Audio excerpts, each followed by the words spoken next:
یخیل الیہ من سحرہم انہا تسعی، تھیں تو رسیاں لیکن دیکھنے والوں کو ایسے نظر آ رہا تھا جیسے یہ سانپ ہیں۔ اور حضرت موسیٰ علیہ السلام کا جو عصا تھا وہ ایسے نہیں تھا، وہ حقیقت میں زندہ سانپ بن گیا تھا، اژدہا بن گیا، اس کے اندر اللہ نے روح ڈال دی تھی۔ وہ دیکھنے والوں کو سانپ نظر آئے ایسا نہیں، اس نے تو ان رسیوں کو کھا بھی لیا تھا۔ وہ حضرت موسیٰ علیہ السلام کو جو عصا تھا، حضرت موسیٰ علیہ السلام نے جیسے ہی عصا ڈالا، ان لوگوں کی رسیوں کو جو سانپ نظر آ رہی تھی انہیں کھا بھی گیا۔ تو ظاہر ہے زندہ چیز کھاتی ہے جو دکھنے والی ہو، محض کسی کے دماغ پر آپ جادو کر دیں تو وہ کھا تو نہیں جاتی۔ بہرحال آج کل جو طریقہ رائج ہے، یہ طریقہ کار جادو جو ہے وہ جنات کے ذریعے سے کیا جاتا ہے۔ جنات سب سے زیادہ جادو جنات کرتے ہیں، جنات کو تابع کیا جاتا ہے اور ان کے ذریعے سے کام کرایا جاتا ہے۔ عام لوگوں کو پتہ نہیں چلتا کہ یہ کیسے ہو رہا ہے، ہم اس کو جادو کا نام دے دیتے ہیں، جادو ہے، اصل میں پیچھے جنات ہوتے ہیں۔ کسی کو تکلیف دینے کے لیے بھیج دیتے ہیں، کسی کو قتل کرانے کے لیے بھیج دیتے ہیں۔ رسول اللہ صلی اللہ علیہ وسلم نے ارشاد فرمایا، ترمذی شریف کی روایت ہے، آپ نے فرمایا کہ جادوگر کی سزا قتل ہے۔ جو جادو کرتا ہے، جو جادو کراتا ہے، اس کی سزا سزائے موت ہے۔ اور اسی طرح حضرت عائشہ صدیقہ رضی اللہ تعالیٰ عنہ کے دور میں آپ نے حکم فرمایا کہ ایک جادوگر پکڑا گیا، آپ نے فرمایا اس کو قتل کر دو۔ اسی طرح حضرت عقبہ رضی اللہ تعالیٰ عنہ کے دور میں ایک جادوگر تھا، وہ جیسے ہی چیخ مارتا تھا سامنے انسان کی گردن تن سے جدا ہو جاتی تھی، پھر دوبارہ چیخ مارتا تو وہ دوبارہ گردن لگ جاتی۔ ایک اور صحابی نے پاس کھڑے ہو کر زور سے تلوار مار کر اس جادوگر کا سر قلم کر دیا، تو آپ نے فرمایا کہ آپ اپنے آپ کو زندہ کر کے دکھائے،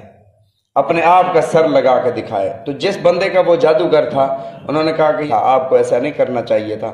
تو انہوں نے فرمایا کہ رسول اللہ صلی اللہ علیہ وسلم نے ارشاد فرمایا جادوگر کی سزا قتل ہے، سزائے موت ہے۔ بہرحال حضرت سلیمان علیہ السلام کا جب انتقال ہو گیا، حضرت سلیمان علیہ السلام کے بعد آپ کی ایک دستاویز تھی، ایک رجسٹر تھا جس پر آپ اپنے جو مصاحب خاص تھے، آصف بن برخیہ، یہ آصف بن برخیہ وہ تھے کہ جب حضرت سلیمان علیہ السلام نے فرمایا کہ تخت بلقیس کون لائے گا، تو ایک اٹھا عفریت من الجن، وہ جنوں میں بہت بڑا عفریت تھا۔ بعض کہتے ہیں اس کا نام عفریت تھا، بعض کہتے ہیں کہ عفریت کا مطلب بہت بڑی جسامت اور بہت بڑی طاقت رکھنے والا جن، وہ جن تھا۔ اس نے کہا کہ میں وہ تخت لے آؤں گا قبل ان تقوم من مقامک، آپ اپنی جگہ سے نہیں اٹھیں گے، پہلے لا کر حاضر کر دوں گا۔ حضرت سلیمان علیہ السلام نے فرمایا مجھے اس سے بھی جلدی چاہیے۔ تو آصف بن برخیہ، اللہ نے نام نہیں لکھا، فرمایا ایک ایسا بندہ تھا الذی عندہ علم من الکتاب، اس کے پاس کتاب کا علم تھا۔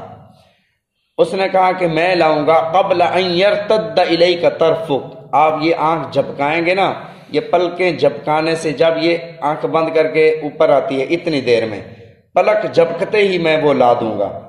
تو ان کے پاس مفسرین کرام رحمہم اللہ فرماتے ہیں کہ اسم اعظم کا علم تھا، عندہ علم من الکتاب، خدا نے انہیں کتاب کا علم دیا تھا۔ یہ حضرت سلیمان علیہ السلام کی باتیں اس رجسٹر میں، اس ڈائری کے اندر لکھتے رہتے تھے۔ جب حضرت سلیمان علیہ السلام کا وصال ہو گیا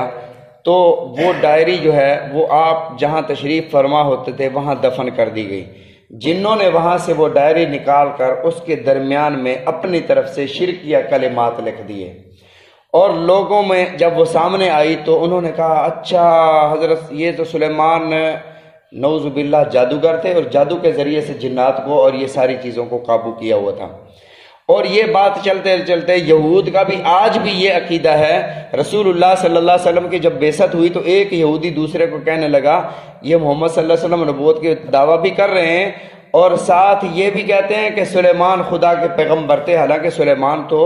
جادوگر تھے۔ یہ یہودی آپس میں کہہ رہے تھے۔ یہود کا آج بھی عقیدہ ہے کہ حضرت سلیمان علیہ السلام نبی نہیں تھے بلکہ وہ ایک جادوگر تھے۔ جنات نے مشہور کر دیا کہ سلیمان علیہ السلام نے جادو سکھایا تھا۔ اللہ نے اس آیت میں تردید فرمائی اور یہودیوں کے اس عقیدے کا رد فرمایا، فرمایا کہ وَاتَّبَعُوا مَا تَتْلُو الشَّيَاطِينُ عَلَى مُلْكِ سلیمان، ان یہودیوں نے پیروی کی اس کی ما تتلو الشیاطین جو پڑھتے تھے شیاطین علی ملک سلیمان، سلیمان علیہ السلام کی بادشاہت میں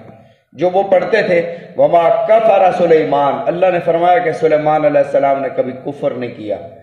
ولیکن الشیاطین کفروا، لیکن شیاطین نے کفر کیا، جنات نے کفر کیا،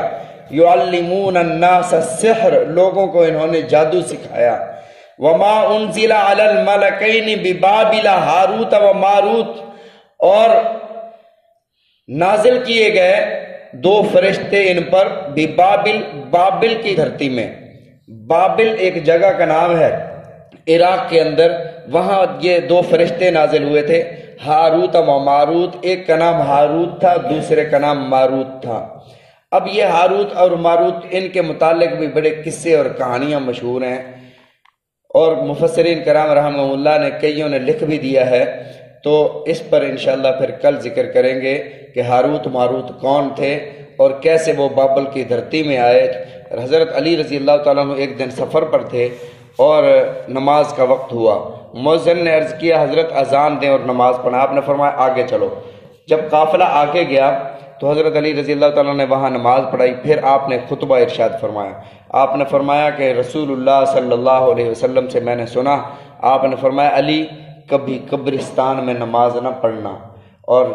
دوسرا جو جملہ ارشاد فرمایا علی بابل کی دھرتی پر خدا کی لعنت ہے، وہاں پر کبھی نماز نہ پڑھنا،